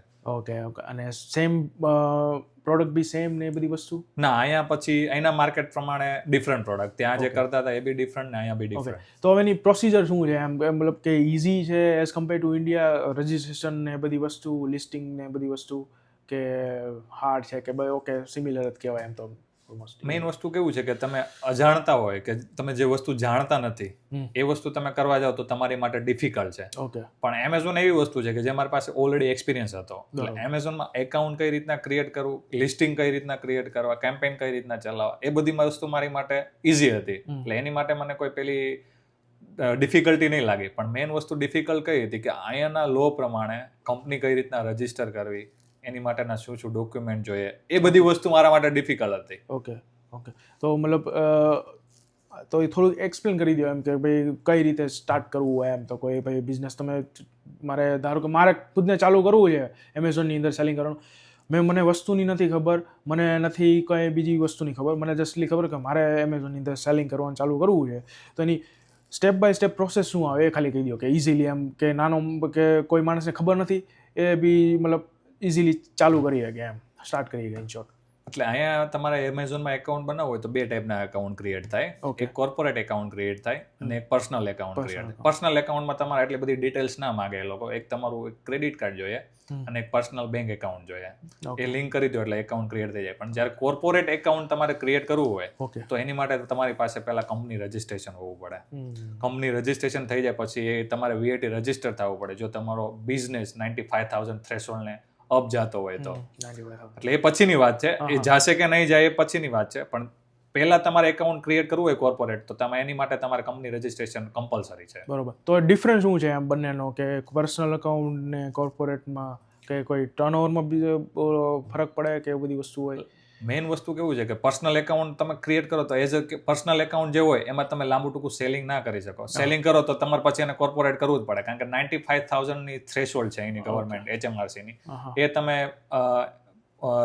શું કહેવાય કે પ્લસ જાઓ એની ઉપર તો તમારે એમાં બી VAT રજીસ્ટર કરવું જ પડે, VAT કરવો પડે. કાં તો તમારે સેલ્ફ એમ્પ્લોયડ બતાવવો પડે. ઓકે. તો ઇન શોર્ટ યરલી આપણું 90,000 પાઉન્ડનું સેલિંગ ન થતું હોય તો ચાલે કે પર્સનલ અકાઉન્ટ છે તો બરોબર છે, કે તમે નાનું એવું સેલ કરો છો બધી વસ્તુ ઓકે છે બરોબર. પણ જો તમે એને મોટામાં લઈ જાઓ છો તો તમારે ઓફકોર્સ તમારે ઓલું અકાઉન્ટ જોશે કોર્પોરેટ વાળું. કોર્પોરેટ એકાઉન્ટ જોશે, મીન્સ કે તમારે રજિસ્ટર કંપની જોશે અને VAT રજિસ્ટર જોશે. ઓકે. તો એ સિમ્પલ જ છે પ્રોસેસ કે આ રીતની એમ? સિમ્પલ, તમારે નોલેજ હોવું પડે કે કઈ રીતના કંપની રજિસ્ટર થાય, એમાં શેર હોલ્ડરિંગ કઈ રીતનું છે, પછી તમારું VAT કઈ રીતના રજિસ્ટર થાય, VAT માં બી કેવું છે કે તમારે ક્વાર્ટરલી સબમિટ કરાવવું છે કે મંથલી કરાવવું છે કે પછી એ રીતની બધી સિસ્ટમ આવે. એ તમને એકાઉન્ટન્ટ ગાઈડ કરે જો તમારે ન હોય, પણ આ એકાઉન્ટન્ટ ફાઇન્ડ કરવા બી ડિફિકલ્ટ છે અમુક લોકો માટે અહીંયા. ઓકે, ચલો એ બધી વસ્તુ થઈ ગઈ કે ભાઈ રજિસ્ટર થઈ ગઈ કંપની, આપણે અકાઉન્ટ બી ઓપન થઈ ગયું. હવે મેઇન વસ્તુ આવે પ્રોડક્ટ. બરોબર, પ્રોડક્ટ આમાં મેઇન વસ્તુ આવે તો આપણે એ પ્રોડક્ટ રિસર્ચ કઈ રીતે કરવાનું કે એ બધી વસ્તુ, અને પેલી વાત તો ગોતવાનું ક્યાંથી એમ કે માલ ક્યાંથી લાવવાનો એમ? હવે એની માટેના છે ને બે રસ્તા છે. પહેલો રસ્તો એ કે તમે ગૂગલ પર જોઈ શકો કે સપોઝ લોકો શું વેચે છે, કે તમે ટાઈપ કરો કે તમે આ વસ્તુ તમે જે ડેઈલી રૂટીનમાં યુઝ કરતા, કે જેમ કે ટૂથપેસ્ટ છે, તમે સર્ચ કરો કે લોકો કઈ ટૂથપેસ્ટ યુઝ કરે છે, કે તમે લખો તો કયું રેન્કિંગ હાઈ કરે છે. અને બીજી વસ્તુ કે તમે જે પ્લેટફોર્મ ઉપર વેચવા માંગો છો તો તમે એમાં જાઓ કે તમે એમાં કઈ કેટેગરીઝમાં તમારે કઈ વસ્તુ વેચવી છે, તો એમાં ટોપ સેલિંગ રેન્કિંગ કઈ પ્રોડક્ટ છે બીજાની પ્રોડક્ટ જોઈને આપને આઈડિયા આવે. તમે તમારી ડાયરેક્ટ પ્રોડક્ટ લઈને જાઓ તો તમને એટલો આઈડિયા ના આવે. તો એ બધી વસ્તુ ખબર કઈ રીતે પડે એમ કે ભાઈ હું ધારો કે એમેઝોન ની અંદર હું જઈને મેં ચેક કર્યું કે ધારો કે XYZ પ્રોડક્ટ છે બરોબર, એ ક્લિક કરી સિલેક્ટ કરી મેં, અને એમાં દેખાય કઈ રીતે કે ભાઈ આ વેચાઈ છે એની બધી વસ્તુ, કે લખેલું આવતું હશે ને? એ તમે જ્યારે અમેઝોન ઓપન કરો ને એટલે તમને એક વસ્તુ દેખાડે કે કેટલા મંથલી કેટલી સોલ્ડ છે, અને એનો રેન્કિંગ તમે બોટમ પેજમાં જાઓ ને તો ત્યાં બી શો કરે કે કેટલા રેન્ક ઉપર અત્યારે પ્રોડક્ટ છે. તમારો જેટલો રેન્ક હાઈ હશે એટલું એનું સેલિંગ હાઈ હશે. ઓકે. એટલે ત્યાંથી તમને એક આઈડિયા આવે કે આ પ્રોડક્ટ બહુ સારી છે, તો તમે ત્યાંથી બી એને કોપી કરીને સેમ તમે એવી પ્રોડક્ટ બી બનાવી શકો, કાં તો એઝ ઇટ ઇઝ તમે એના સપ્લાયર બી ફાઇન્ડ કરીને અહીંયા. તો સપ્લાયર ફાઇન્ડ કઈ રીતના કરવા, તો કે તમે ગૂગલ પર લખી શકો સેમ વસ્તુ. અત્યારે તો AI બી છે તમારી જોડે, ચેટ GPT છે કે જેમિના છે, કે તમે એને બી પૂછો તો એ બી તમને લિસ્ટ કાઢીને આપે કે આ વસ્તુ તમને અહીંથી સોર્સ થઈ શકે છે. ઓકે. તો મતલબ ઇઝી છે સોર્સ કરવું અહીંથી, કે મોસ્ટલી આપણે મેં સાંભળ્યું છે ત્યાં સુધી બધા ડાયરેક્ટ ઇન્ડિયાથી કાં તો ચાઇનાથી સોર્સ કરે એમ? ઇન્ડિયા અને ચાઇનાથી તમારે સોર્સ કરવો એ વસ્તુ થોડીક ડિફિકલ્ટ છે, કારણ કે જ્યારે તમે મોટા પાયે કરતા હોય બધી વસ્તુ ત્યારે છે. અને ચાઇના તો કેવી વસ્તુ કે છે, તમારે કન્ટેનર જ્યારે રિક્વાયર હોય કે તમારી પ્રોડક્ટ મંથલી 2K કે 3K સોલ્ડ થતી હોય ત્યારે એ બધી વસ્તુની જરૂર. તમે હજી અહીંયા સ્ટાર્ટઅપ બેઝ ઉપર જુઓ અને તમે ડાયરેક્ટ એ સોર્સ કરો તો એ તમારી માટે બહુ હેવી બર્ડન થઈ જાય. ઓકે. અને રિસ્ક બી રહે ને થોડું? રિસ્ક એટલે હાઈ રિસ્ક થયું ને તમારું, એકદમ ફૂલ ઓન હાઈ રિસ્ક, કે ભાઈ સ્ટોક પડ્યો બી રહે કે આમ સેલ ન થયો તો એમ એ બધી વસ્તુ. તમારી પાસે કેપેબિલિટી હોવી પડે કે તમે ઇન કેસ સ્ટોક બી કરી લો તો પડ્યો રહે તો તમને કોઈ એનું પેલું લાગુ ના પડે, ડેપ્રિસિએશન ના લાગવું પડે, કે પડ્યો રહે છે તો મને કોઈ લોસ નહીં જતો. ઓકે, હા એ બી છે. તો પછી ચલો બધું સિલેક્ટ કરી નાખ્યું, પ્રોડક્ટ બી સિલેક્ટ કરી નાખી, એ બી વસ્તુ કરી નાખી. હવે અને મેઇન વસ્તુ આવે લિસ્ટિંગ કરવામાં. લિસ્ટિંગ કરવામાં કઈ રીતનું સીન આવે એમ એનો? મેં તમને હમણાં કીધું એમ કે અત્યારે તો AI નો જમાનો છે, તો તમે એને બી પૂછો તો એ બી તમને લિસ્ટિંગ બનાવીને આપી દે. પણ આ વસ્તુ મને જ્યાં સુધી ખબર છે ત્યાં સુધી સૌથી અઘરામાં અઘરું કામ લિસ્ટિંગનું છે. આઈ થિંક કયા કીવર્ડ્સ યુઝ કરવા, અને તમારે જે નીચે તમારી પ્રોડક્ટ હોય તો એને તમારે ઉપર કઈ રીતે લઈ જવી, એની રિલેવન્ટ એડવર્ટાઇઝ રન કરવી કે ન કરવી, આ બધી વસ્તુ આઈ થિંક ડિફિકલ્ટ છે એમ. મને ડિફિકલ્ટ એટલે કેવું છે કે તમે એ પ્લેટફોર્મ પર તમે કામ નહીં કર્યું તો તમારી માટે ડિફિકલ્ટ છે. મને કેવું હતું કે આ વસ્તુનો ઓલરેડી એક્સપિરિયન્સ હતો, એટલે આ બધી વસ્તુ મારા માટે તો ઇઝીલી હતી કે લિસ્ટિંગ કઈ રીતના કરવું, કયા કીવર્ડ યુઝ કરવું તો પ્રોડક્ટ રેન્કિંગ કરાય એમ, કયા ડિસ્ક્રિપ્શનમાં હું કીવર્ડ નાખું, કે ટાઇટલમાં ડિસ્ક્રિપ્શન નાખું, કે પોઈન્ટ કીવર્ડ નાખું કે જે પ્રોડક્ટ રેન્કિંગ કરે એમ. એટલે મારા માટે કેવી વસ્તુ હતી કે એટલી બધી ડિફિકલ્ટ નહોતી. ઓકે. તો થઈ ગયું એમ તમારે એટલીસ્ટ તો કેટલા 2 વર્ષ થઈ ગયા છે એમેઝોનની અંદર? અમે જે બિઝનેસ સ્ટાર્ટ કર્યો એના એપ્રોક્સિમેટ 2.5 year થયું છે. ઓકે. તો હવે મેઇન વસ્તુ હોય છે આપણા મગજમાં અહીંયા સ્ટેટસની કે વિઝાના સ્ટેટસની, કે હવે આપણે જે બિઝનેસ આપણે વિચારી જ લઈએ કે ભાઈ સ્ટડી પછી આપણે ચાલુ કરી દઈએ, પણ હવે વિઝા નો આપી શકતું હોય તો પછી બિઝનેસ કાંઈ કામનું નહીં એમ. તો એનો કઈ રીતનો વ્યૂ હોય છે તમારો પોઈન્ટ ઓફ વ્યૂ? એટલે જ્યારે આપણે બિઝનેસ સ્ટાર્ટ કર્યો ત્યારે આપણી પાસે 2 વર્ષની વર્ક પરમિટ 2 હતી. વર્ષની હતી આ. એટલે ત્યારે એ વખતે આપણે કોઈ વિચાર્યું નહોતું કે આમાં વિઝા થશે કે નહીં અચ્છા. થાય. આપણો એક ટાર્ગેટ હતો કે બિઝનેસને એક્સપાન્ડ કરવો છે. એક્સપાન્ડ કરવો છે. એટલે આપણે ધીમે ધીમે બિઝનેસને એક્સપાન્ડ ઉપર કામ સ્ટાર્ટ કરી દીધું. પછી આપણે જ્યારે આપણી જોડે 1 વર્ષનો સમય બાકી રહ્યો એટલે આપણે વિચાર્યું કે આપણે લોકોને પૂછ્યું, સોલિસિટરની સલાહ લીધી કે ભાઈ મારા બિઝનેસમાં વિઝા કરવા હોય તો થશે કે નહીં થાય. તો એના બી ક્રાઇટેરિયા હોય અમુક તો એ ફિલફિલ થવા પડે, જેમ કે ટર્નઓવર છે, તમારે અમુક VAT રજિસ્ટર હોવા પડે, કે તમારી પાસે પછી લીઝ વાળી જગ્યા હોવી પડે. આ બધું અમુક ક્રાઇટેરિયા હોય, એ ફિલફિલ કરવા પડે તમારે એમાં ને એમાં વિઝા કરાવવા હોય. હવે તમારે પોતાની કંપનીમાં વિઝા કરાવવા હોય તો એની માટે એક અહીંયા સ્પોન્સરશિપ લાયસન્સની રિક્વાયરમેન્ટ છે. ઓકે. એ પહેલા તમારે એપ્લાય કરવું પડે. ઓકે. હવે એપ્લાય કરવા માટે તમે જાતે બી કરી શકો કાં તો કોઈ સોલિસિટર જોડે બી કરાવી શકો. ઓકે. બધી વસ્તુ કરાવી ગયો તો મતલબ પહેલાં એવો કંઈ વિચાર નહોતો કે ભાઈ હું આ જે ચાલુ કરીએ છીએ એની ઉપર આપણે વિઝા કરવાના, થાય તો ઠીક છે, ન થાય તો એવી રીતનો પ્લાન હતો તમારો? એટલે કરવાના હતા કે નતા કરવાના એ તો કોઈ હતું જ નહીં. પહેલા તો કેવું હતું કે બિઝનેસ સેટ કરવો છે, પ્રોપર અપ એન્ડ રનિંગ કરવો છે. એક વખત બિઝનેસ સેટ થઈ ગયો એટલે હવે કેવું છે કે લોકો પાસેથી આપણને જાણવા મળ્યું કે સોશિયલ મીડિયામાં આપણે જોતા હતા કે એ લોકો એ ટાઈમે એક વર્ડ યુઝ કરતા હતા કે સેલ્ફ સ્પોન્સરશિપ નામનો. એટલે આપણે એની ઉપર રિસર્ચ કર્યું કે સેલ્ફ સ્પોન્સરશિપ શું છે. તો કે તમે પોતાના બિઝનેસમાં તમે પોતાને સ્પોન્સર કરી દો અને સેલ્ફ સ્પોન્સરશિપ કહેતા હતા. એટલે એવું કે આવો વર્ડ યુઝ થતો હતો. એટલે આપણે લોકો પાસે જાણ્યું, ગૂગલ પર જાણ્યું અને સોલિસિટરોને બે સલાહ લીધી કે ભાઈ આ શું છે, એમ હું કરી શકું કે ના કરી શકું. એટલે મને 1-2 સોલિસિટર એવું કીધું કે ના, એ વસ્તુ થઈ જાય એમ, પણ એની માટે તારે આ સ્પોન્સરશિપ લાયસન્સ લેવું પડે એમ. ઓકે, બરોબર. એટલે પછી આપણે આપણા વિઝા ઉપર કામ કરવાનું સ્ટાર્ટ કર્યું કે આમાં થઈ જાય છે, થશે કે નહીં થાય એ પછીની વાત હતી, પણ આપણે પહેલા સ્પોન્સર લાયસન્સ એપ્લિકેશન સ્ટાર્ટ કરી દીધેલી. ઓકે. એ બધી વસ્તુ મતલબ બેઝિક જે રિક્વાયરમેન્ટ હતી એ તો કમ્પ્લીટ કરવાનું ચાલુ કરી દીધી. પછી થાય કે ન થાય એ પછી દૂરની વાત છે. બરોબર છે. તો આ હવે પાછા તમે જોવો જ છો કે પાછા રૂલ્સ એન્ડ રેગ્યુલેશન 6 મહિને ચેન્જ કરી નાખે છે, બરોબર? તો એમાં શું તમારો વ્યૂ છે એમ કે હવે એ તો ગવર્મેન્ટ ઉપર છે કે કેવું છે કે એ લોકોને જ્યાં સુધી સ્ટુડન્ટનો ફ્લો જેટલો જોઈતો હતો એટલો એ લોકોએ ફિલફિલ કરી દીધો, તો એ લોકો કેવું છે કે રૂલ સ્ટ્રિક કરતા જાય. કારણ કે એ લોકોને જે રિક્વાયરમેન્ટ હતી એ ફિલફિલ થઈ ગઈ. હવે એ લોકોને જ્યારે રિક્વાયરમેન્ટ લાગશે ત્યારે એ ઓપન કરશે. અત્યારે સ્ટ્રિક કરી દીધું છે કારણ કે ઓવરફ્લો છે, લોકોને જોબ મળવી ડિફિકલ્ટ છે, સર્વે કરવું ડિફિકલ્ટ છે. જ્યારે હું આવેલો 2021માં ત્યારે રૂમ મળવી બી ડિફિકલ્ટ હતી. એ સમય બહુ ડિફિકલ્ટ સિચ્યુએશન, કારણ કે ટોટલી ફ્લો આ બાજુ ડાયવર્ટ થઈ ગયેલો. જે કેનેડા બી જાતું, યુએસએ બી જાતું, ઓસ્ટ્રેલિયા બી જાતું, એ બધું લોકો આ બાજુ ડાયવર્ટ થઈ ગયેલું. કે જેને આપણે પહેલા વાત થઈ એમ કે જેને બેન્ડનો ઇસ્યુ આવતો હતો, જેને પૈસાનો ઇસ્યુ આવતો હતો, એ બધું પબ્લિક આ બાજુ ડાયવર્ટ થઈ ગયેલું. એટલે અહીંયા ફ્લો બહુ હાઈ થઈ ગયેલો. કેનેડાની અંદર જે બી મતલબ જ્યાં રિજેક્શન હતા એ વિચારા યુકે તરફ વળતા હતા કે ભાઈ હવે છોડો, હવે કેનેડા આપતું નથી તો આપણે અહીંયા જઈએ એમ. બરોબર છે. તો એના હિસાબેથી અત્યારે હવે લોકો એ પ્રમાણે ટાઇટન કરે છે એમ રૂલ્સ એન્ડ રેગ્યુલેશન. હવે એને જ્યારે મન લાગશે ત્યારે પાછા ખોલશે એમ. હા, એટલે એ લાઇટ કરે કે ના કરે એ તો હવે કેવું છે ગવર્મેન્ટ પોલિસી છે, એમાં તો આપણો કોઈ ઓપિનિયન હોય નહીં. બરોબર છે. તો ડિસ્ટ્રીબ્યુશનનું તમે કઈ રીતે મેનેજ કરો છો એમેઝોનની અંદર? જે બી ઓર્ડર આવે છે અને બધી વસ્તુ કઈ રીતે મેનેજ કરો છો? આપણે યુનિટ રાખેલું છે, ત્યાં મારો ફ્રેન્ડ છે, મારી જોડે કામ જ કરે છે. અમે બે કામ ડિવાઈડ કરી દીધેલું છે કે વેરહાઉસનું જે અંદરનું કામ છે એ બધું એ પોતે મેનેજ કરે અને આઉટસાઇડનું જે વર્ક છે બધું એ બધું હું મેનેજ કરું. આઉટસાઇડનું કાઇન્ડ ઓફ કે સોર્સિંગ પ્રોડક્ટ જે કઈ રીતના લાવી, કે બહારથી સોર્સ કરવાની છે તો લેવા જવાની વસ્તુ છે તો કઈ રીતના લાવી, એ બધું મારું કામકાજ છે. ઓકે, એ બધી વસ્તુ તમારી કામકાજ. પછી રિટર્નનો કઈ રીતે મેનેજ કરો છો? કઈ રીતનું કેવો રેશિયો રહે છે રિટર્નનો એઝ કમ્પેર ટુ ઇન્ડિયા? અહીંયા ઇઝી છે, મતલબ ઓછું છે કે વધારે છે? અહીંયા તો તમને કહેવા જાવ કમ્પેર ટુ ધ ઇન્ડિયા તો રિટર્ન છે જ નહીં, 0% એમ. રિટર્ન કઈ પ્રોડક્ટ અહીંયા આવે કે કસ્ટમરને જે ડેમેજ રિસીવ થાય છે તો એક બધી કાઇન્ડ પ્રોડક્ટ હોય એ બધી તમને રિટર્ન આવવાના થાય. પણ જ્યારે આપણે ઇન્ડિયામાં કેવો રેશિયો છે કે 40-60નો રેશિયો છે, 40% પ્રોડક્ટ તમારી રિટર્ન આવે. કારણ કે ત્યાં મે બી મારા એક્સપિરિયન્સ પ્રમાણે ફેક ઓર્ડર વધારે આવે અને અહીંયા જે બી ઓર્ડર રિસીવ થાય એ તમારા જેન્યુન ઓર્ડર હોય. એ ટાઈપનો રિટર્ન રેશિયો તમારો અહીંયા 0% છે. ઓકે, મને એક સમજાણું નહીં, ફેક ઓર્ડરનો મતલબ કે કઈ રીતે? મીન્સ કે કેવું છે કે તમે જે ત્યાં કેરિયર યુઝ કરતા હો સપોઝ કે શિપિંગ પાર્ટનર, શિપિંગ પાર્ટનર. ત્યાં અલગ અલગ કંપની હોય કે જે બી તમે એની જોડે તમારા જે ઓર્ડર રિસીવ થયા હોય એ મોકલતા હોય કે તમે એમને આપતા હોય, તો એ લોકો પોતાની વેબસાઇટમાંથી થર્ડ પાર્ટી થ્રુથી ઓર્ડર પડાવડાવે. કારણ કે એ લોકોને તો કેવું છે કે એનું કમિશન તો મળવાનું છે કે આપણે એને શિપિંગના ચાર્જીસ આપીએ એટલે. ઓકે.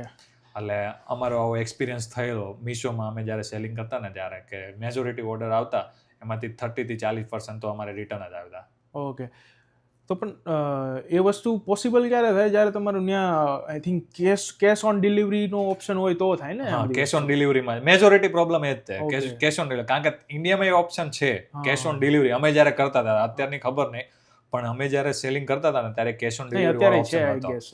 પણ અહીંયા કઈ વસ્તુ છે કે અહીંયા તમારા ઓનલી જે ઓર્ડર રિસીવ થાય પ્રીપેડ ઓર્ડર જ. અહીંયા કોઈ કેશ ઓન ડિલિવરીનો ઓપ્શન જ નથી. એટલે એમાં તમારા ચાન્સીસ ઘટી ગયા કે તમને જે બી ઓર્ડર રિસીવ થાય છે 100% જેન્યુન ઓર્ડર જ છે. એટલે તમારે એમાં રિટર્ન રેશિયો બહુ ઓછો થઈ જાય. તો મે બી એ ડિફરન્સ હોઈ શકે એના હિસાબેથી કે COD અહીંયા નથી એટલે મે બી રિટર્ન રેશિયો એ રીતે ફેક ઓર્ડર પડતા જ ન હોય એમ. ઇન્શ્યોર એમ જે બી વસ્તુ જેન્યુન છે એ રિટર્ન આવતું હોય. પણ અહીં મેં એ બી વસ્તુ જોઈ છે કે અહીં આપણે ઓર્ડર કરીએ ને, બરોબર, ઓર્ડર કરીએ પછી આપણે રિટર્ન કરવું હોય તો નો ક્વેશ્ચન આસ્ક. મતલબ કે કોઈ બી ઇલેક્ટ્રોનિક આઇટમ હોય કે કોઈ બી અધર વસ્તુ હોય, આપણે ડાયરેક્ટ મતલબ એને રિક્વેસ્ટ નાખીને રિફંડ ક્લેમ કરીએ કે. અહીંયા એમેઝોનની પોલિસી અહીંયા બહુ સારી છે કમ્પેર ટુ ધ ઇન્ડિયા. ત્યાં એ લોકો પ્રોડક્ટ બી તમારી પાસે જ્યારે રિટર્ન તમને રિસીવ થાય ત્યારે એ લોકો રિફંડ આપે. પણ અહીંયા અમેઝોન 30 ડેઝની રિટર્ન પોલિસી આપે છે. કોઈ બી કેટેગરીમાં તમે જતા રહો, નો રિટર્ન પોલિસી છે જ નહીં. 30 દિવસની તમને રિટર્ન પોલિસી એ લોકો આપે જ છે. કોઈ બી પ્રોડક્ટ તમે પરચેસ કરો એટલે 30 દિવસમાં તમારી પ્રોડક્ટ ગમે એવી હોય એઝ ઇટ ઇઝ તમે એને રિટર્ન આપો એટલે તમને રિફંડ આપી જાય. પછી કેવી છે કે અમુક વસ્તુમાં એ લોકો એવું કહે બી જજમેન્ટ લાવે કે જે પ્રોડક્ટની વેલ્યુ બિલો ટુ 5 પાઉન્ડ છે, 3 પાઉન્ડ છે, 2 પાઉન્ડ, તો એમાં એ લોકો રિટર્ન તમારી જોડેથી લેશે બી નહીં. એ તમને એઝ આમનીમ જ રિફંડ આપી દેશે. ઓકે.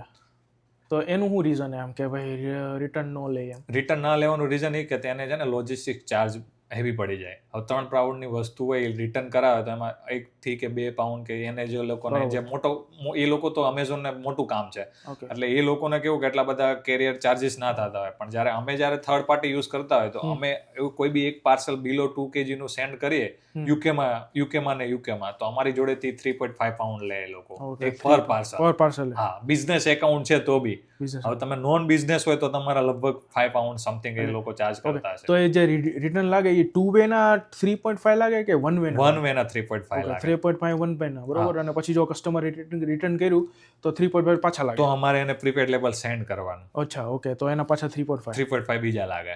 ઓકે. તો હવે જે આપણે જે રિટર્ન વસ્તુ આવી તો એની અંદર આપણે જે રિટર્ન જે પહેલી વખત મોકલેલી હોય એ કોસ્ટનું લેબલ કાઢવાનું, બરોબર. જે રિટર્ન આવ્યું હોય એનું બી લેબલ ઇન્ક્લુડ કરવાનું, અને પ્લસ જે પ્રોડક્ટની જે કોસ્ટ હોય એ બી જોવાની ને. હા, એટલે અમે શું કામ કરે, મેજોરિટી અમારું જે અમેઝોન અહીંયા યુકેમાં છે ને 2 ટાઈપનું છે. જો કે સેમ ઇન્ડિયા બી છે.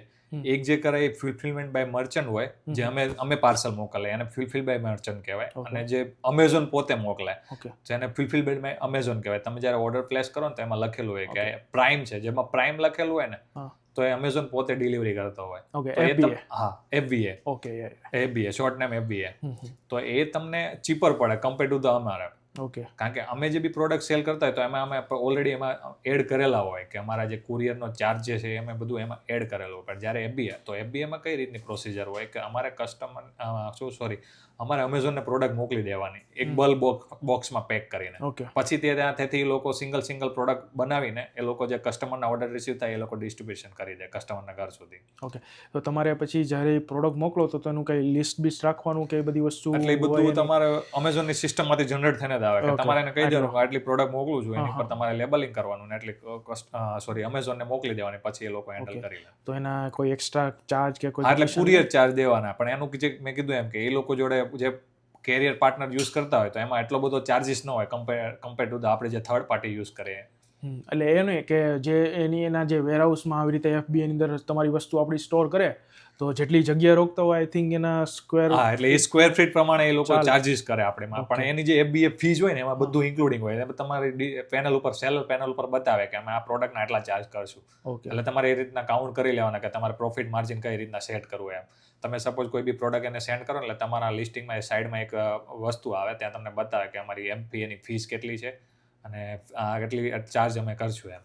એ તમારું શો કરે ત્યાં. ઓકે, તો મતલબ એઝ અ સેલર કે ઇઝી, મતલબ કે ઇઝી તો ન કહેવાય, કે શું કહેવાય, બેનિફિટ શેમાં રહે એમ, કે FBA ની અંદર રહે કે આવી રીતે આપણે જાતે પેકિંગ ને બધું કરતા હોય? હવે કમ્પેર આપણે યુકેમાં સેલ કરતા હોય ને તો FBA વધારે સારું પડે, પણ તમે જ્યારે આઉટ કન્ટ્રીમાં તમે એક્સપોર્ટ કરતા હોય વસ્તુને તો તમારી માટે પછી ડિફિકલ્ટ થઈ જાય. તમે FBA તો કે FBA પછી કરાવો તો તમે જે બી કન્ટ્રીમાં તમારે FBA મોકલવું છે તો એ કન્ટ્રીના તમારી પાસે VAT નંબર હોવા પડે, એના અલગ અલગ ડોક્યુમેન્ટેશન હોવું પડે, તો એની માટે તમારે હેડેક થઈ જાય. ઓકે, તો પણ એ તો ઓલા માટે હોય ને કે ભાઈ તમે કોઈ અધર કન્ટ્રીમાં યુરોપમાં સેલ કરતા હોય તો વાત છે, આપણે UK ની અંદર કરતા હોય તો એ બધી વસ્તુ મેટર નથી કરતી ને પણ. ઓકે, તો એઝ અ મતલબ જોવા જાવ કે એઝ અ સેલર તરીકે સ્ટાર્ટ કરતા હોય આપણે, બરોબર, બધી વસ્તુ આપણી પાસે રેડી હોય તો FBA મચ મતલબ ઇઝીયર ઓપ્શન એમ કહેવાય કે. એટલે FBA તમારી માટે વસ્તુ સારી છે એમ. જે ફુલફિલમેન્ટ બાય અમેઝોન કહેવાય, મર્ચન્ટ કેવું છે કે તમારે થોડુંક ડિફિકલ્ટ થઈ જાય, કારણ કે તમારે એમાં ઓર્ડર બી જાતે પેક કરવા પડે, તમારે એની માટે એક માણસ બી રાખવો પડે.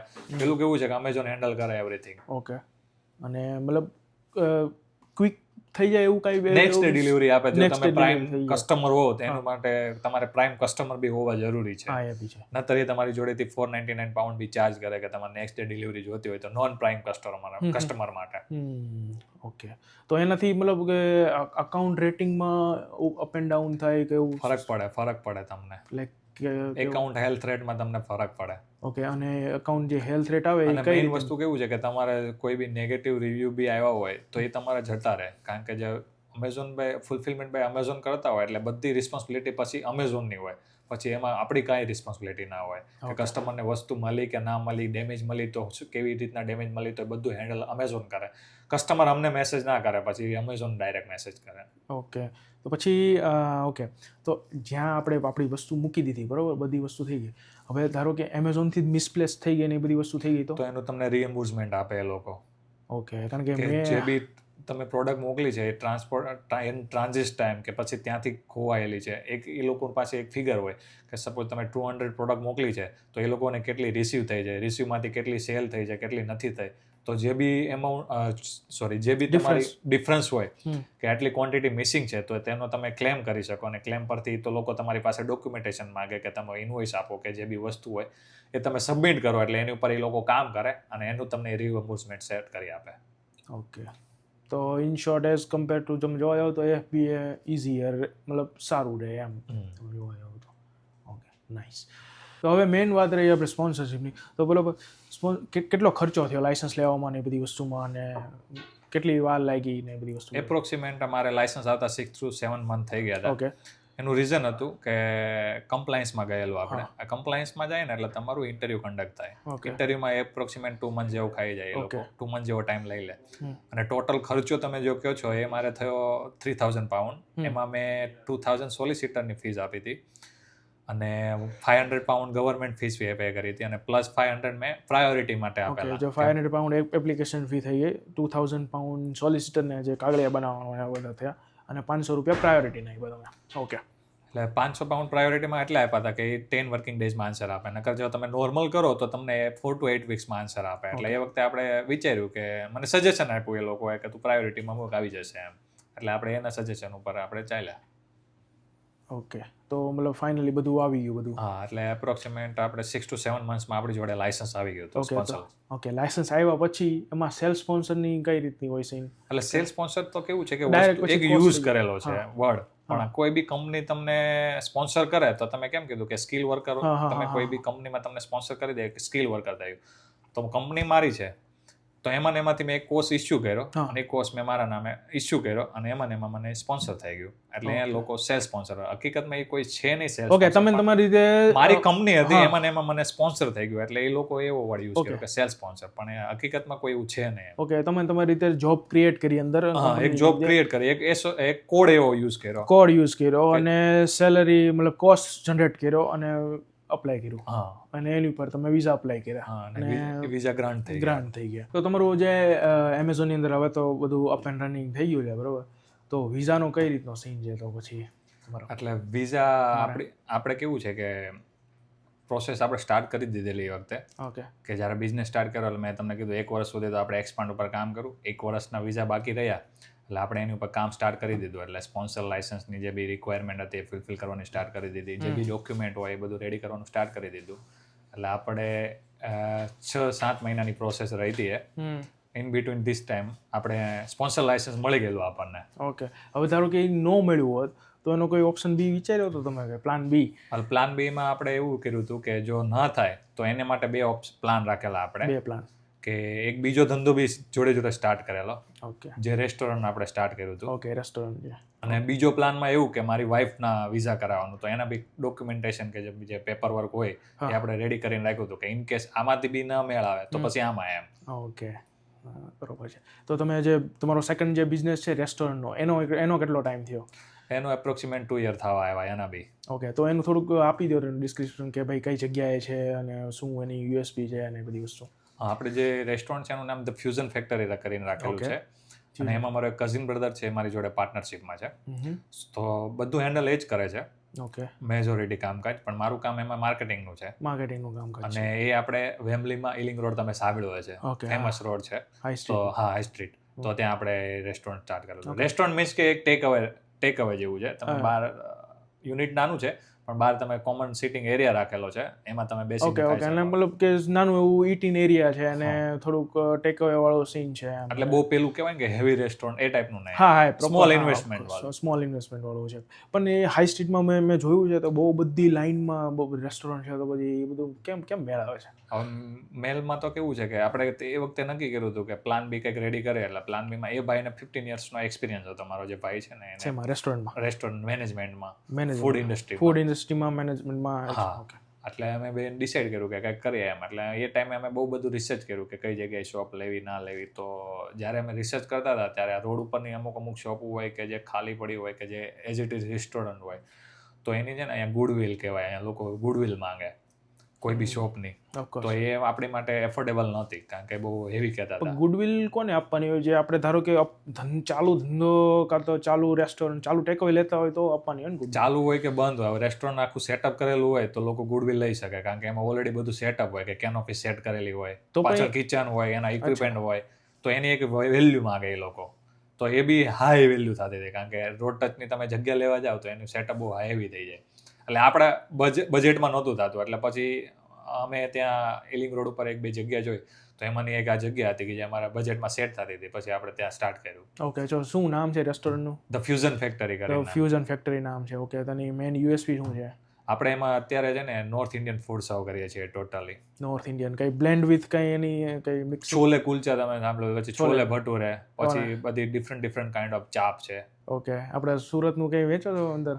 ના, સુરતનું તો અત્યારે નહીં કહ્યું. સુરતનું તો કરાય જ ને, હું વાત કરું યાર. ના, આપણે વચ્ચે વિચાર્યું હતું કે ખમણ ને એવું બધું લોચો ને બધું ટ્રાય કરીએ, પણ પછી છે ને એ જગ્યા છે ને એ પ્રમાણે બધી વસ્તુ કરવી થોડી ડિફિકલ્ટ. મતલબ પ્લાનિંગમાં છે તમારું? પ્લાનિંગમાં તો આપણે એવું છે કે ફ્યુચરમાં મોટું રેસ્ટોરન્ટ બી કરવું છે, પણ અત્યારે તો કેવું છે કે કેપેબલ નથી બધી વસ્તુમાં, બધી બાજુ અત્યારે નહીં પોગી શકે. હા, એ તો છે. એટલે અત્યારે માઇન્ડસેટ એવું છે કે કોઈ બી એકને પહેલા સેટ કરે પછી બીજામાં દોડીએ. બીજું થોડું ધીમે ધીમે ચાલે જ છે, પણ બંનેને સેટ કરવા જાય ને તો નહીં પહેલાનું કામ થતું નહીં આનું કામ થતું. એટલે માઇન્ડસેટ અત્યારે એવું છે કે કોઈ બી પહેલા એક સેટ કરે પછી બીજા ઉપર. નાનું ધીમે ધીમે પેલા ગાડી પાટા ઉપર લાવીએ પછી આગળ જોઈએ કે મેળ આવે છે કે નથી આવતું. તો પછી તમારે જે મોટું રેસ્ટોરન્ટ કરવું છે તો એમાં કઈ રીતનું આમ બાર કાઇન્ડ ટાઈપનો કન્સેપ્ટ રાખવો છે, જ્યાં મોસ્ટલી રેસ્ટોરન્ટની અંદર હોય છે, એમ કે વિથ બાર? એમ બાર એન્ડ રેસ્ટોરન્ટ જે કહેવાય કે બાર અને રેસ્ટોરન્ટ એમ. તો તમને શું કે તમને જે ટિકિટ સાઇઝ જે જોતી હોય તમને મળી રહે. લોકો સ્પેન્ડિંગ કેપ વધી જાય એમાં. સ્પેન્ડિંગ કેપ વધી જાય. એટલે પહેલામાં કેવું છે કે ખાવા માટે આવે તો કેવું ખાલી ફૂડ જ ખાય, પણ જોડે તમે ડ્રિંકનો ઓર્ડર કરો એટલે તમને ખબર હોય કે ના આઈડિયા ના હોય, પણ તમે જ્યારે ડ્રિંકનો જોડે ડ્રિંક બી મગાવો તો કેવું છે કે ડ્રિંક એટલું એક્સપેન્સિવ ના હોય. નહીં, મને તો આઈડિયા છે. ડ્રિંક્સ 9 પાઉન્ડનું આવે છે. એટલે એ હકીકતમાં એટલું એક્સપેન્સિવ ના હોય, પણ તમે એ રેસ્ટોરન્ટમાં તમે ઓર્ડર કરો એટલે એ તમને એક્સપેન્સ એટલે કેવું છે કે તમારી ટિકિટ સાઇઝ મોટી થાય. ઓલું કેવું છે કે તમે ખાલી ફૂડ રાખો તો તમારી ફૂડના જ પૈસા આવવાના, એમાં જોડે તમારું ડ્રિંક બી એડ થઈ ગયું. ડ્રિંકમાં તો કેવું એટલી બધી એટલે માર્જિન વધી જાય. માર્જિન બી વધી જાય ને પેલું કેવું કે ફૂડ પ્રોસેસિંગમાં ટાઈમ લાગે. આમાં કોઈ એવી વસ્તુ નથી કે જેમાં ટાઈમ, એક માણસ હોય તો એ હેન્ડલ કરી શકે કે તમને ડ્રિંક બનાવીને સીધું સર્વ કરવાનું રહે, આમાં કોઈ એવો ટાઈમ ના જાય.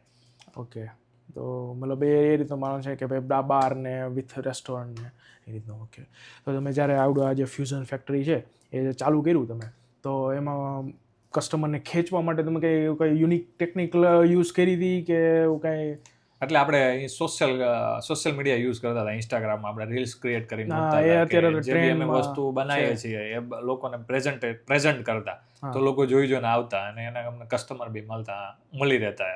ઓકે, તો એ તમારો એક યુનિક વે હતો કે ભાઈ પ્રેઝન્સ તમારી ઇન્સ્ટાગ્રામ પર વધારે ફોકસ કરી એમ. સોશિયલ મીડિયા ઉપર એક્ટિવ રહેતા એટલે અમને બિઝનેસ મળી રહેતો. હા, તો કોમ્પિટિશનને ટક્કર કરવા માટે આઈ ગેસ એ તો બેસ્ટ છે. એટલે સર્વાઈવ થઈ જતું. સર્વાઈવ થઈ જતું એમ કે ભાઈ ચાલુ સ્ટાર્ટિંગના જે કસ્ટમર આવતા એકવાર બંધાઈ જાય પછી વાંધો ન આવે એમ. અને કેવું છે કે મેઇન વસ્તુ જે સ્ટ્રીટ છે ત્યાં ઓલરેડી ફૂટફોલ બહુ વધારે છે, કારણ કે સમર ટાઈમમાં તો તમે જોવો તો એ ગીચ એરિયો જ હોય છે આખો, એટલે ત્યાં તમને કેવું છે કે વગર એડવર્ટાઇઝમેન્ટ બી તમને પબ્લિક તો મળી જ રહેવાનું છે. ઓકે, તો પછી મેઇન છે કસ્ટમર બેઝ, બરોબર? એમાં કસ્ટમર બેઝ શું છે? આપણા જે ઇન્ડિયન વધારે છે કે કોઈ મતલબ ક્યારેક આવી જાય ભૂરિયા હોય ત્યાં? ભૂરિયા રેર કેસમાં આવે, કારણ કે આપણું જે ક્યુઝિન છે એ ઇન્ડિયન સર્વ કરીએ છીએ, એટલે કેવું છે કે અમુક બ્રિટિશ લોકો હોય છે કે જેમને ટ્રાય કરવું હોય તો ક્યારેક રેર કેસમાં આવી જાય. બરોબર છે. પણ મેજોરિટી પબ્લિક તો આપણી કોમ્યુનિટી છે. તો મતલબ આવી જાય, મતલબ ભૂરિયાઓ ક્યારેક આવી જાય ઇન શોર્ટ એમ. હા. ઓકે, તો પણ એમને એ લોકોને ટેસ્ટમાં એવો પ્રોબ્લેમ આવે કે મતલબ થોડુંક વધારે સ્પાઇસી લાગે ને એ બધી વસ્તુ, તો એ બધું આપણે કેવું છે કે એ લોકો માટે, જો કે જનરલી આપણે બધા માટે માઇલ્ડ જ સર્વ કરીએ છીએ, પણ કોઈ લોકો એમ કહે કે અમારે સ્પાઇસી ખાવું છે તો આપણે એને એક્સ્ટ્રા સ્પાઇસી બનાવી આપે, પણ જનરલી આપણી જે રેસિપી ક્રિએટ થાય એ આખી માઇલ્ડ જ હોય છે. કારણ કે અહીંના બી લોકો, ઇન્ડિયન્સ જે બી હોય છે એ લોકો બી અહીંયા જે લોંગ ટાઈમથી રહેતા હોય એ લોકો એટલું સ્પાઇસી ના ખાઈ શકે, પણ જેની સ્પેશિયલ રિક્વાયરમેન્ટ હોય તો આપણે એને સ્પાઇસી કરી શકીએ, બાકી ઓલ ઓવર આપણે માઇલ્ડ જ સર્વ કરીએ છીએ. Okay, all over mildness. Okay, તો આ બધી જે શું કહેવાય મેનુ થઈ ગયું ને જે ડિશિસની જે વેરાયટીઝ થઈ ગઈ ને આ બધું ડિસાઇડ કોણ કરે છે? એ બધું મારો કઝિન બ્રધર જ બધું છે હેન્ડલ કરે, કારણ કે એને એ વસ્તુમાં આઈડિયા છે. ઓકે, પ્રાઇસ બધું મેનેજ એ કરે. મેઇન વસ્તુ કેવું છે કે હાઇજીન એનો વધારે એને નોલેજ, કારણ કે ઓલરેડી એને અહીંયા બી સારી એવી રેસ્ટોરન્ટમાં એને કામ કરેલું છે, 5 સ્ટાર રેસ્ટોરન્ટ હોય તો એમાં બી એને કામ કરેલું છે. સારા મોટા ક્યુઝિન જેમ કે ઓસ્ટ્રેલિયન ક્યુઝિન હોય, સેન્ટ્રલ લંડનમાં સારી એવી રેસ્ટોરન્ટ છે, એમાં એને કામ કરેલું. એ બધું એને આઈડિયા હતો કે કઈ રીતના સેટઅપ કરવું, શું ના કરવું, અને ઓલરેડી એક્સપિરિયન્સ હતો બધો, અને અહીંયા આવીને થોડો એમાં જોબ કરી એટલે વધારે આઈડિયા આવી ગયો, એટલે મારા માટે એક કામ ઇઝી થઈ ગયું. એના એક્સપિરિયન્સ મને કામ આવી ગયો. ઓકે, એ બધો એક્સપિરિયન્સ કામ આવ્યો એટલે તમને અહીંયા યુઝ થઈ જાય છે આમ બધી વસ્તુનો. તો આ બંને બિઝનેસ થઈ ગયા તમારે, એક એમેઝોનની અંદર થઈ ગયું અને આ રેસ્ટોરન્ટ બિઝનેસ થઈ ગયો, બરોબર? તો હવે આ મેનેજ કઈ રીતે કરો છો, કે મતલબ ટાઈમ કઈ રીતે આપો છો એમ બંનેને? મારું મેન જે અમેઝોનનો બિઝનેસ છે તો એમાં કેવું હોય કે સવારે કામ સ્ટાર્ટ થઈ જાય ત્યાં, અને 2-2:30 વાગ્યા સુધીમાં મારું એ કામ પતી જાય. અને રેસ્ટોરન્ટનું કામ કેવું છે કે એ સાંજના ટાઈમે વધારે પીક પકડાય, એટલે મારા માટે બહુ ડિફિકલ્ટ નથી, કારણ કે સવારે હું આ મેનેજ કરી લઉં, બપોર પછી ત્યાં જતો રહું, અને રેસ્ટોરન્ટ પર મારે ડેઈલી જવાની જરૂર નથી, એ સ્ટાફ બેઝ છે એટલે જો કે અહીંયા અમેઝોનમાં બી મારો ફ્રેન્ડ મારી જોડે જાય એટલે એ બી ત્યાં હેન્ડલ કરી લે, એટલે હેન્ડલ થઈ જાય છે ઓલ ઓવર બધું હેન્ડલ થઈ જાય છે. અને બધી સ્ટાફને બી કઈ રીતે મેનેજ કરો, કે ઇઝી રહે કે અમુક પાછા કેવો હોય ખબર હોય તમને કે ભાઈ મારે બીજું કામ છે નામ ને તેમને બી વસ્તુ? તો એટલે પહેલા કેવું હતું કે જ્યારે અમે રેસ્ટોરન્ટ ચલાવતા ત્યારે અમે ફેમિલી બિઝનેસ તરીકે જ ચલાવતા હતા. ઓકે, હું, મારી વાઈફ, પછી મારો કઝિન બ્રધર છે ઈ અને એની વાઈફ, એટલે અમે પેટર્ન્સ પેલા રોટા કરે ને રોટા ટાઈપની એક પેટર્ન સેટ કરી નાખી કે આ દિવસે એ હેન્ડલ કરશે, આ દિવસે એ હેન્ડલ કરશે. પણ એક ટાઈમ એવો આવી ગયો પછી અમે અમારા કામમાં બિઝી થઈ ગયા, એટલે અમારે સ્ટાફ ઉપર જતા રહ્યા.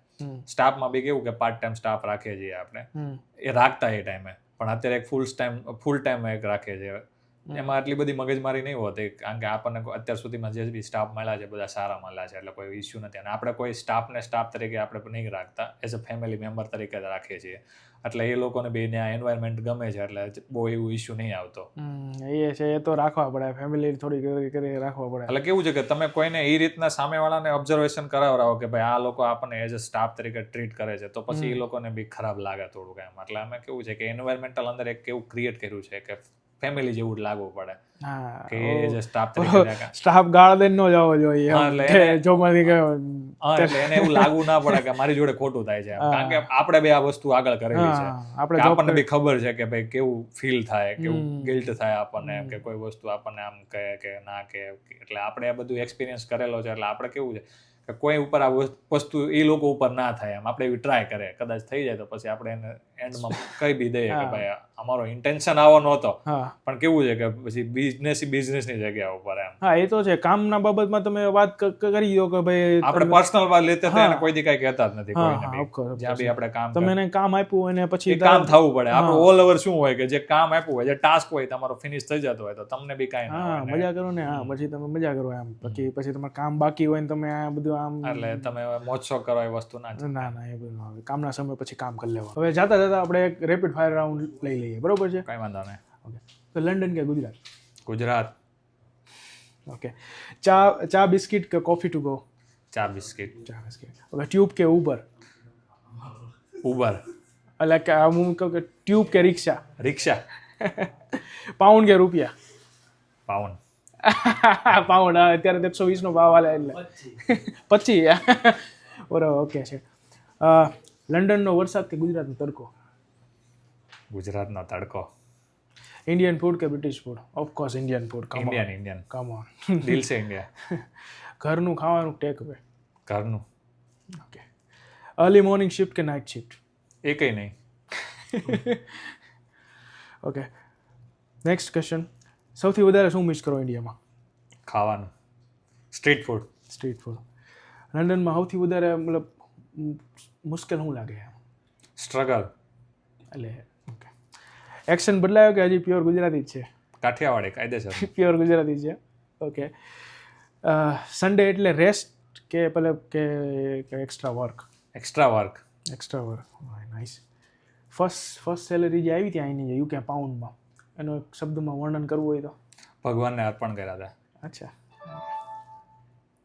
લંડનમાં બેસ્ટ ગુજરાતી ફૂડ ક્યાં મળશે? ઇલિંગ રોડ પર. ક્યાં? ધ ફ્યુઝન ફેક્ટરીમાં. Okay, nice.